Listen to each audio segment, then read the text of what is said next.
Welcome to lifestyle tailor. இன்றைக்கி blouse stitch பண்ணிவிட்டு ஒரு சின்ன கதையை நம்ம பார்க்கலாம். கடவுள்கிட்ட நம்ம அருளை எப்படி வாங்கிறது அப்படிங்கிற ஒரு கதை தான். ஃபுல்லாக கேளுங்க. கேட்டுட்டு பிடிச்சிருந்தா லைக் பண்ணிக்கோங்க, சப்ஸ்கிரைப் பண்ணிக்கோங்க. ஓகே, இப்போ கதை போகலாம். ஒரு விவசாயி தன்னோட நிலத்தில் விளைஞ்ச காய்கறி எல்லாம் எடுத்துகிட்டு வியாபாரம் பண்ணலாம் அப்படின்னு சொல்லிட்டு மூட்டையெல்லாம் கட்டி மாட்டு வண்டியில் ஏற்றிட்டு கிளம்புனாராமா. அது போகும்போது என்ன ஆச்சுன்னா, கொஞ்சம் தூரம் போய் ஒரு பெண்டு திரும்புகிறோம் இல்லையா, அந்த பெண்டு திரும்பும்போது அந்த பெண்டு கிட்ட போய் ஒரு சக்கரம் மாட்டிருச்சாமா. மாட்டி அந்த இடத்துல வண்டி சாஞ்ச மாதிரி ஆயிடுச்சாமா. அப்புறம் அந்த விவசாயி இருந்துட்டு, கடவுளே என்னடா இப்படி ஆயிடுச்சு, எனக்கு யாராவது உதவி பண்ணுங்க, ப்ளீஸ் உதவி பண்ணுங்க அப்படின்னு சொல்லிட்டு கேட்டாராம்மா. அப்புறம் கடவுள்கிட்டையும், கடவுளே எனக்கு உதவி செய்ன்னு சொல்லிட்டு கேட்டாராம்மா. 2-3 டைம் கேட்டோம். கடவுள் உதவியே செய்யலையாம்மா. ஓகே, கடவுள் தான் நம்மளுக்கு உதவலை, நம்ம யாரையாவது கூப்பிட்டு கேட்கலாம் அப்படின்னு சொல்லிட்டு, யாராவது எனக்கு ஹெல்ப் பண்ணுங்கன்னு சொல்லிட்டு கேட்டுட்டு அந்த இடத்துல உட்காந்துட்டு இருந்தாராம்மா. அப்புறம் அந்த பக்கம் யாருமே வரல, கடவுளும் வரலையாம்மா. சரி, ஓகே, இப்போ என்ன பண்ணுறது, நம்ம வேற விற்க போகணுமே அப்படின்னு சொல்லிட்டு அந்த விவசாயியை இறங்கி, ஓகே நம்ம பள்ளத்தில் இருந்து நம்ம வண்டியை நம்மளே தள்ளலாம் அப்படின்னு சொல்லிட்டு பிடிச்சி எடுத்தாராம்மா. பிடிச்சி இழுத்த உடனே சக்கரம் டக்குன்னு வெளில வந்துருச்சாம்மா. அடடா, நம்ம ரொம்ப கஷ்டம்னு நினச்சோம், அதுக்குள்ளே நம்மளுக்கு சக்கரம் வெளியில் வந்துருச்சு, எப்பட்றா அப்படின்னு சொல்லிட்டு நினச்சாராம்மா. பின்னாடி பார்த்தா ஒரு ஆள் அவருக்கு ஹெல்ப் பண்ணி அந்த சக்கரத்தை வெளியில் இழுத்து விட்டுருக்காரு.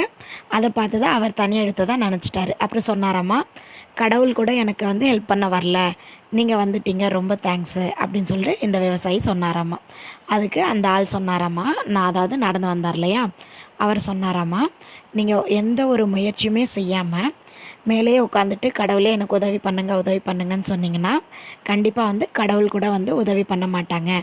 நீங்கள் இறங்கி இப்போது பள்ளத்துலேருந்து எடுத்ததால தான் கடவுள் என்ன அமைச்சிருக்காரு. கடவுளுக்கு நீங்கள் தான் ஒரு வாய்ப்பு தரணும்.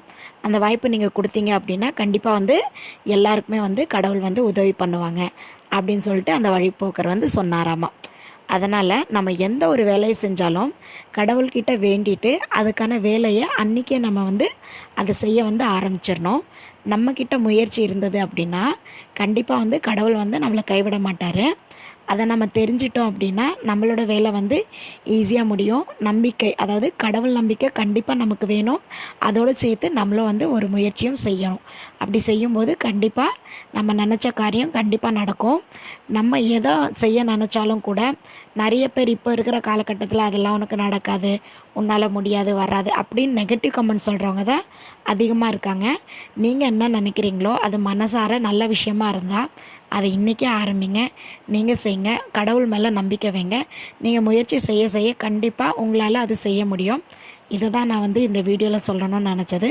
பிடிச்சிருந்தால் கண்டிப்பாக லைக் பண்ணிக்கோங்க. என் சேனலை ஃபஸ்ட் டைம் பார்க்குறீங்க அப்படின்னா மறக்காமல் சப்ஸ்கிரைப் பண்ணிக்கோங்க. நெக்ஸ்ட் வீடியோவில் பார்க்கலாம். Thank you, bye bye, take care.